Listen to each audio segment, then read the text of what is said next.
Hi there, it's Jeff here with a macro revision video looking this time at the economics of trade liberalisation. So we're going to take a look at trade liberalisation. As a link into that, let's think about the idea of free trade areas. A lot of countries are negotiating, completing sort of free trade deals where you bring down or eliminate tariffs or you relax quotas. Other barriers to trade come down. Trade agreement obviously between the United States, Mexico and Canada, USMCA, ASEAN. I think a really significant one, the African Continental Free Trade Agreement, which has come into force. The European Union negotiating a trade deal with Canada and with Japan, and the United States has a free trade agreement with South Korea. We'll take a look in a few minutes at the UK's trade agreement with Australia. So free trade area is basically where you reduce import tariffs and quotas and things, and there are some good examples. Another one there is the Pacific Alliance, Chile, Colombia, Mexico and Peru. And around the world there are many, many bilateral trade agreements, free trade agreements between two countries. It doesn't necessarily have to be multilateral. South Asian Free Trade Area is a multilateral agreement, so too the Pacific Alliance. Oftentimes it's just two countries eventually coming to agree a trade deal. Now, what this video will look at is some of the economic consequences of trade liberalisation. So if you get a question on this, a lot of the students put the tariff diagram in, whereas the question is asking for the effect of taking away a tariff or lowering a tariff. So in this diagram, let's consider a market where there is an initial tariff on beef imports. So you've got the demand for beef domestically, domestic supply, and you, at the moment, at P2, you have the world supply of beef, the international supply of beef, with a tariff. Result being that quantity demand is Q2, quantity supply domestically is Q3. Now, with trade liberalisation, the world supply price comes down because you're reducing a tariff. And it could well be the case now that other countries can now supply more cheaply to you because the tariff's been taken away. So the world price now falls from P2 to P3. As a result, you get some consequences. First of all, the domestic demand will go up to Q4. Let's go back a slide. Demand expands to Q4. Domestic supply contracts to Q5. So consumer surplus would change. Initially, with the tariff, consumer surplus was the area ACH. So with a tariff, consumer surplus was ACH. If you take away the tariff, it's good news for consumers. They can now buy the beef more cheaply. Demand expands to Q4. And consumer surplus with free trade expands to ADI. So there's a clear welfare gain from trade liberalisation for consumers. However, there's a lost government tax revenue. We did have tax revenue from the tariff. That now disappears.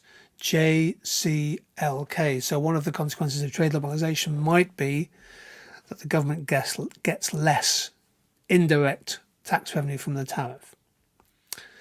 And there are other consequences as well.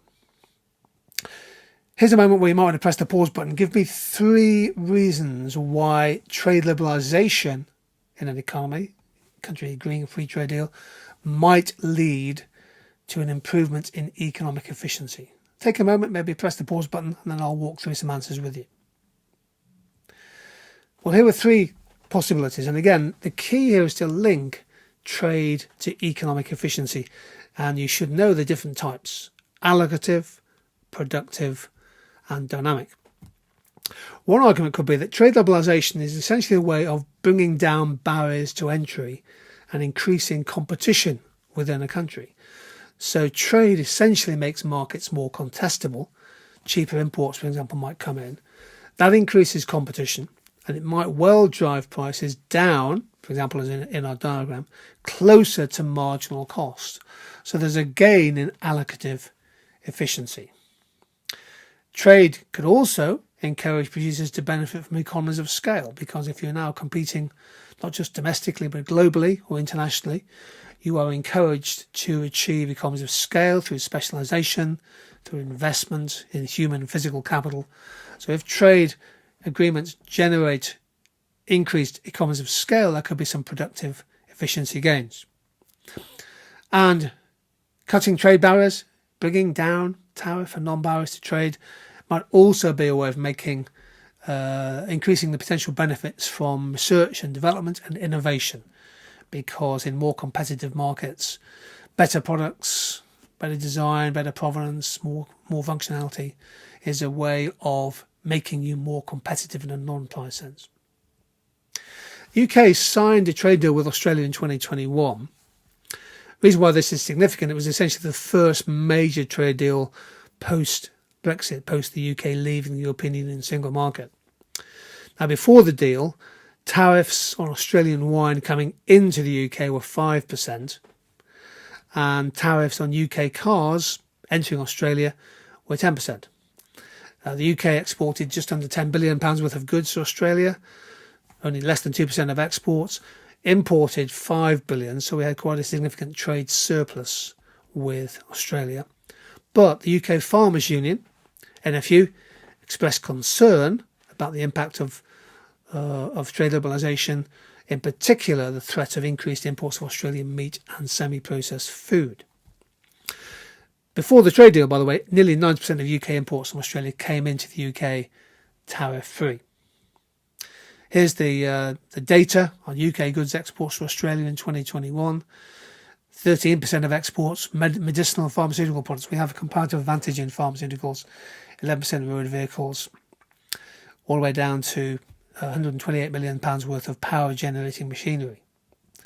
And the products coming in to the UK from Australia, gold, obviously you'd expect that, non-ferrous metals, Australian beers, generating equipment, coke, coal and briquettes, and so on and so forth. Now here's a little chance to practice some synoptic thinking, and you might want to press the pause button here, have a think about this one.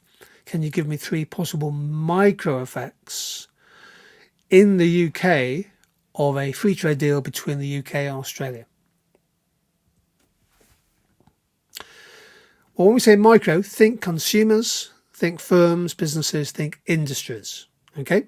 So one effect could be a fall in price for consumers who buy Australian meat and dairy products.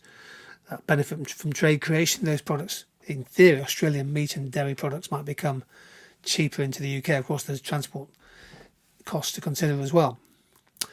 The taking away the tariff, Australian tariff on UK cars, is an opportunity for UK car manufacturers based in the UK, both car makers, pharmaceutical companies, beer makers, to export to Australia.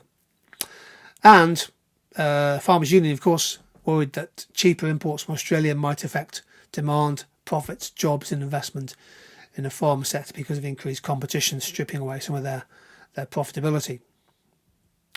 What about macro effects? How might the trade deal have an effect at the macro level? Again, when you think macro, think growth, inflation, trade, fiscal balances, that kind of thing.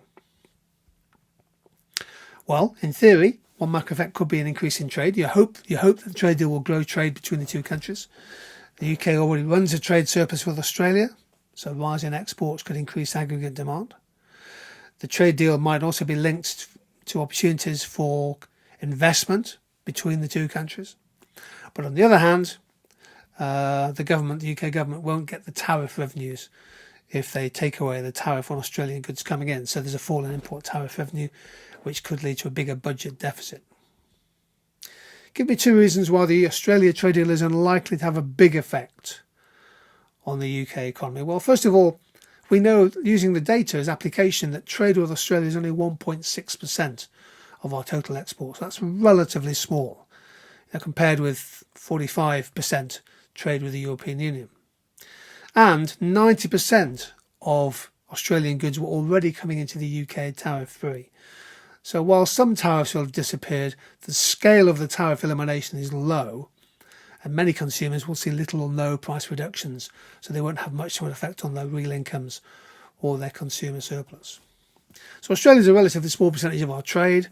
The trade deal was flagged up as being significant, which it could be in the long run. But keep in mind also gravity theory. Most countries tend to trade with nations in close proximity, and there are clearly thousands of miles between the two countries. The UK runs a trade surplus with Australia, £5 billion. but you have to put that in context. We had a 90 billion, not 90 pounds, 90 billion trade deficit overall last year. So a modest improvement in our trade surplus with Australia isn't going to have much of a dent on our overall trade deficit in goods and services. There we go. That was a revision video on trade liberalisation with particular reference to UK and Australia. Thanks for joining in. Take care. Stay safe. Stay curious. See you sometime soon.